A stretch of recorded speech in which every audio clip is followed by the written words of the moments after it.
your service on the battlefield and beyond. 3 Bravo. All right, everybody, I'm Liam Cogan. This is the 3 Bravo podcast, and today we're going to be going into another news week. This is the week of July 1st, but I'm actually getting caught up because I went on a little bit of a trip for the past 3 weeks, so we're behind. So a lot of this news is going to be a little bit previous, but it's not news to me, but it will be news to you. I can almost guarantee that for the most part. So what we're going to jump into just from the beginning is a new act that's getting passed through in Congress. I don't know if this is part of a big, beautiful bill. I can get fidelity on that later. However, it's called the Valor Has No Expiration Act. Okay, and what this does is it opens up military awards for a greater period of time than what was previously allowed. I believe like the previous allowment was, maybe all the way back to 1980, and this is up to 1940. You understand the gist. The reason they're doing this is because a lot of medals would be earned by people who were, stuck with their mission profiles in classified records. And once those open after a certain period of time, then they should be open for medals based on those missions. So that's the idea. I think it will relatively open up a lot of awards for a lot of people posthumously. I think my opinion is that like saturating awards won't do anything. And people will be really honored for a day, but if it's not your award and you're, dead, I don't think it's going to have as big or as long lasting of an impact as directed. So just like drawing energy on that. Now, if there are a lot of classified files that we have that we don't have awards for, I think it is a net good. I just don't really have a really strong opinion on it. So for it to be something that's going through the House and having, whatever. So here's something I want to talk about.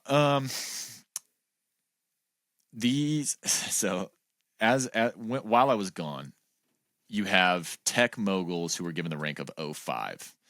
So, gosh, like there's so many ways to look at this. But the CTO of Meta, Andrew Boz, the CTO of Palantir, Shyam Sankar, the CPO of OpenAI previously, Kevin Whale, and he worked for OpenAI in some larger capacity, this guy named Bob McGrew. They were all given 05 to, literally given, like they didn't go to boot camp or anything. They went to like an expedited, maybe officer school, and then they were given the rank of 05 in order to kind of break bread between the military community and the tech community and try to offer solutions that maybe people couldn't see. Now, here's what I have to say about this. If you're not tracking, this is not the first time this has happened. So in 1960, McNamara, when we were, gearing up in Vietnam, established what was known as the Whiz Kids, where we did something almost identical to this. And the way they approached war, right? Like, so we had all these sweet movies about people just like coming off the street and understanding how to do stuff, which we still do all the time, right? Just being like an instant genius at anything because you're smart. These whiz kids looked at people like numbers and not like people. And so when they applied their learnedness toward tactics, they failed in large part. So in Vietnam, if you're not tracking, it was not a resounding success. And these kids are not to blame, but they're part of the issue. And we're basically just rehashing this, okay? The fact that they're from Silicon Valley is not going to expand our degree of knowledge about Silicon Valley. They'll understand it. We won't.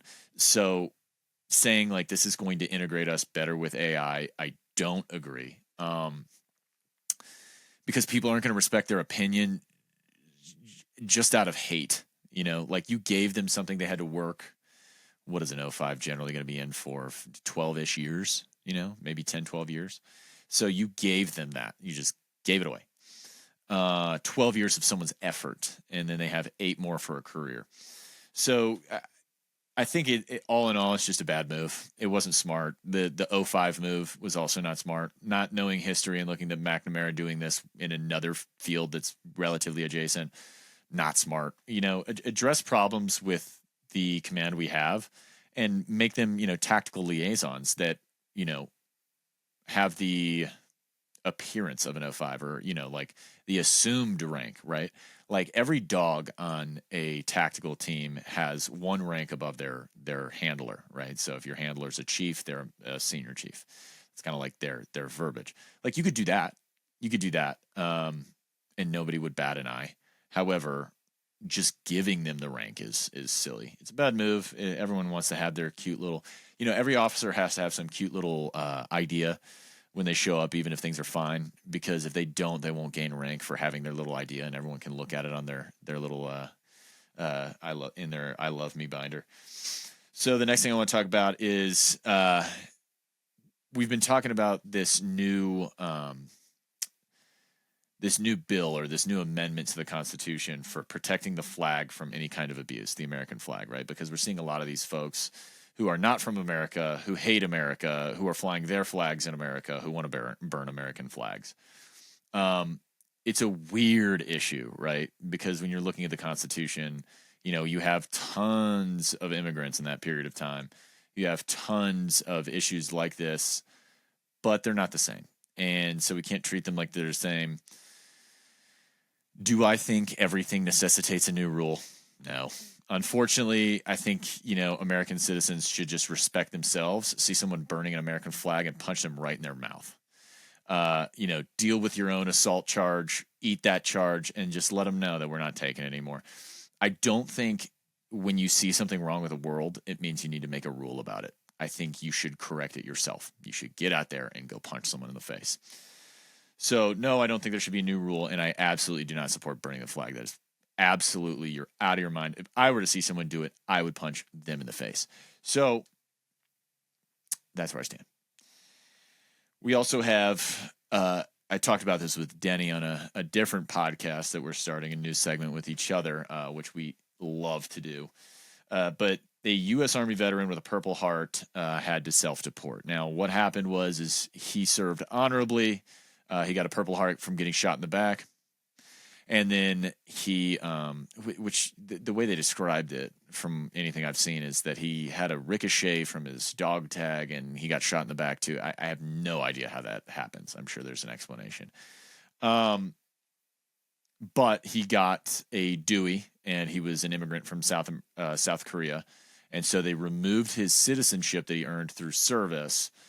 I think that's a bad move in general. Like, you know how many service members are getting Deweys? Like, maybe we make a tier list for how bad it has to be and normalize, like, well, if they're not doing this, or if it's not heinous or not this, we don't support that. Not sure. That's my fix, but the fact that he had to self-deport after serving honorably is pretty lame.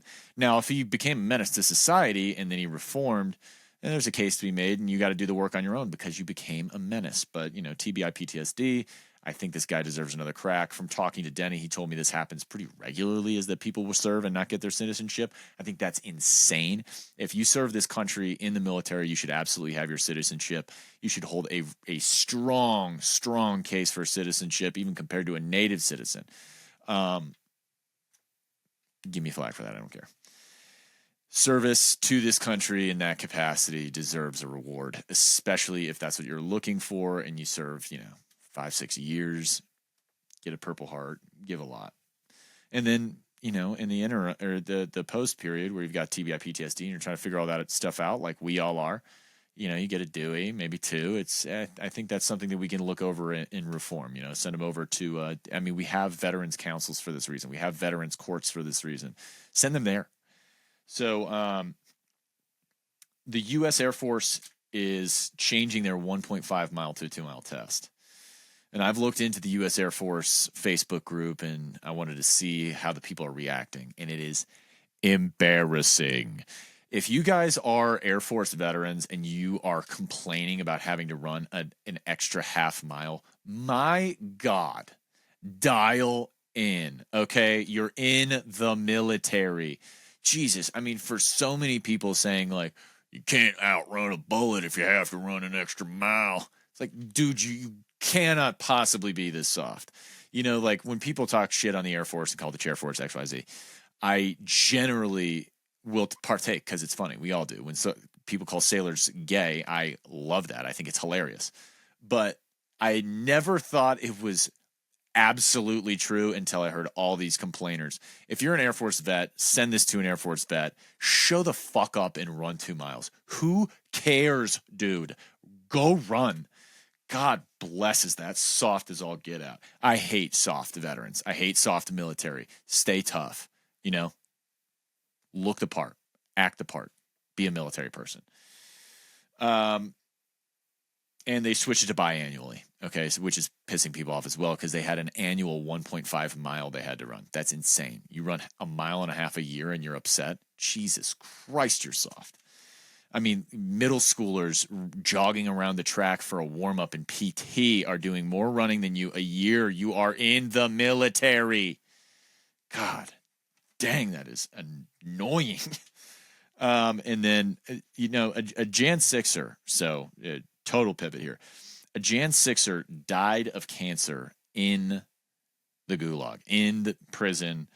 I think it's crazy that we had January 6th people just walking around the White House, shaking people's hands, looking at the Secret Service, giving them fist bumps, like completely oddly cordial shit that's on video that you can watch. And these people have rotted in prison for years. People are dying in prison. Now, I'm not going to say they're all dying. This guy had cancer. I am going to say this is absolutely so weird, just that it would go that far. So, and there's like a lot of conjecture about his cancer treatments not being like humane either. I'm not going to get into all that. Fort Lee is now named for a Buffalo Soldier Medal of Honor winner, Private Fitz Lee. So Buffalo Soldiers, if you weren't aware, was a famously black unit of soldiers back in the 1800s, and they called them Buffalo Soldiers. They presume because we think Native Americans named them that, and they think because, you know, they have curly hair, and so Native Americans called them Buffalo Soldiers. At the Battle of Tayacoba in Cuba, Private Fitz Lee, in the face of adversity and failure and where others wouldn't go, he rescued and recovered bodies of comrades off the beach. So, you know, mutilated bodies and living people off the beach when others wouldn't go. He earned the Medal of Honor, and now Fort Lee is named after him. Something that people might not be tracking on is that there is a system that has been developed that will auto-land helicopters when the pilot goes down. So this is being touted as safety for pilots. I think we should also just be tracking on that this is where the aerospace theater is going, is automated everything. So if you're a pilot, count your days, buddy, because they are going to try to automate you unless you're, you know, flying an F-15. They just need a higher degree of fidelity on what you're doing. But the fact that they've had positive success on their tests for autonomous landing systems for helos when pilots go down is bonkers, because, I mean, as any pilot will tell you, a helicopter is an incredibly difficult machine in comparison to many others. So if they can do it for helicopters, they can probably do it for other platforms. Now, there are autopilots and things like that for other platforms, but to say you can do it for a helicopter is going to change this kind of software is going to change the entire industry and the industry of warfare, really. I mean, if you're tracking on this kind of stuff. China has built their third aircraft carrier. So if you're not tracking, if I were you, I would go listen to Sean Ryan's podcast with Navy SEAL and Stanford grad Dino Marvukas. He has built a maybe $3 billion valuation company from nothing in a matter of 2 or so years, which is astounding. Okay. That's like incredible. First off, this dude's accolades, this dude's resume qualifies him to like run the entire planet. It's incredible what he's done. He broke into an industry that is notorious for allowing no newcomers. He broke in faster than anyone ever's done, with a higher valuation than most in the industry as a whole. And what he's doing is he's changing the defense watercraft industry. So from his description in this episode of the Sean Ryan podcast, he talks about the shipbuilding capacity of China versus America. And that, you know, if there was a world war incentive, that's going to be it. Whoever owns the seas is going to win, right? Because you can deliver air vessels. You can deliver air platforms far easier from all these water platforms, all these different types of things. So he's revolutionizing the industry and trying to catch us up to China. But China's on their third aircraft carrier. If you're not tracking, it takes decades to build an aircraft carrier. They are crushing this work. Maybe not decades, but years and years and years. So yeah, they're jumping light years ahead of us right now, and they're catching up fast. So if you want a really great way to de-incentivize World War III or IV, it depends on who you're asking. Alex Jones would say it's World War V is what we're de-incentivizing, or we're in the midst of World War IV, and like if it goes kinetic, whatever. You want Saronic. You want Dino Marvukas's Saronic to continue succeeding, continue building our ship building capabilities. But until that point, we are living in an uncertain future, or living with. So one thing I wanted to go into is recruiting goals. Recruiting goals are being met across the board. My personal opinion on this, and so people were talking, well, why, and even me, like, why aren't we meeting recruiting goals from, for quite a while? Last year, it was a big issue that we were talking about. Marines always meet recruiting goals because there's always going to be a kid who wants to be a Marine, which is a beautiful, beautiful, beautiful thing. If you understand their lifestyle and what they give to this country, you understand that the fact that the Marine Corps continues to meet their standards is a beautiful thing. It truly, truly is. I really love that. It just speaks to our ability to create generational warriors, which is awesome. But other branches were not so lucky in meeting their recruiting goals, and this year we've all met and exceeded them already. So what's changed? Well, when you go from 4 years of what seems like a society of loving transgender rights and supporting, movements where we're burning up cities and supporting, and you have a government that is so in control of you that they're going to sequester you inside your house at the snap of a finger and make you wear, bullshit on your face anywhere you go and force you to get a shot that you don't want to get. When you live in totalitarian versions of America, I think you motivate an entire era of kids to fight for something different, right? To want to make an impact, to just have a different life. And now that we're kind of in this era of, like, let's build the military back up to be what it's supposed to be. The military exists for deterrence of war and war itself.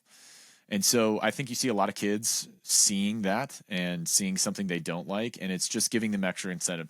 The polarity of where the parties are is what I should say. The polarity of where the parties sit right now is pushing harder from the bottom on kids who otherwise wouldn't have joined, and it's pushing kids on the top side because it's opening up pathways to a better military career for kids. So I think there's just two motivators there. It's motivating kids of what they don't want, and motivating kids for what they do want. You can say what you will about that. I will not listen to you. So the USS Nimitz, so basically with this is something that we also need to track on is we have a bunch of Navy sailors who are still going to war right now. It is war. They're getting combat action ribbons. Whether you think that's right, wrong, or indifferent, they're going to war. They're shooting planes down. They're doing their wartime function. The USS Nimitz, an aircraft carrier, has headed to the Middle East on its deployment, and the Marines are working in Los Angeles, detaining other veterans. No, I thought it was funny that, like, the first person the Marines detained was a vet. Pretty sweet. But if you were to, like, in examining that from the outside looking in, you're probably like, oh my God, these monsters, they're getting other veterans. They have no, it's like, if you're a veteran and you're looking at other veterans and they're about to arrest you for doing something you want to do, you would get so absolutely ornery towards them, because you'd be like, dude, I know you. I am you. I was you. I'm going to act so fucking shitty to you. Like, of course, the first person to get detained by the Marines was a veteran. I thought that was funny. I don't support what's going on in Los Angeles. I don't support people doing stupid shit like that. However, it's your right. It's your right to protest unless you're, an illegal citizen, and you don't function under our code of rights and wrongs, which people seemingly don't understand. And then the last thing I want to end this with, this is not generally military related, but this is related to all of us, so it is. We had a huge win. Senator Mike Lee from Utah continues year over year, administration over administration, to try and sell off what he thinks are his actual right is to sell off Utah lands. He wants to bring power of federally protected lands back to states so they can decide what to do with them. And he's just saying it's wrong that the federal government is so big and they control all this land, and we should control our own land. You don't say that unless you want to sell it. Okay, because if you just like what's going on with the federal public lands and having public lands, you would just shut the hell up and do something else. Senator Mike Lee, you are a clown. You are a douche. And I am so glad that yet again the American people have spoken. We have all unified around our public lands. Public lands and veterans are two things that we always get behind. I appreciate you all. I'm Liam Cogan. And if you aren't aware, go to 3bravo.org to find out more about what my nonprofit does, what we're doing for veterans, how you can get involved. And if you want to run 220 miles with a 22-pound ruck on your back and you think you got what it takes, go to 3bravo.org and send us a message. I'm Liam Cogan. I will check y'all later. This is the 3Bravo Podcast. Peace.